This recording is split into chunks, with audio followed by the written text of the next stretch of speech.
যুবক রাসূল পাক সাল্লাল্লাহু তাআলা আলাইহি সাল্লামের কাছে গিয়ে বলল, ইয়া রাসূলুল্লাহ, আমাকে জিনা করার অনুমতি দেন। পাশে থাকা সাহাবাগণ রেগে মেগে আগুন হয়ে গেল।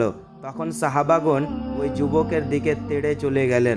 তখন মায়ার নবী বললেন, তোমরা দাঁড়াও। তারপর মায়ার নবী সেই যুবককে বললেন, তুমি কি পছন্দ করবে যে কোনো পরপুরুষ তোমার মায়ের সঙ্গে জেনা করুক? তখন সে যুবক বলল, না।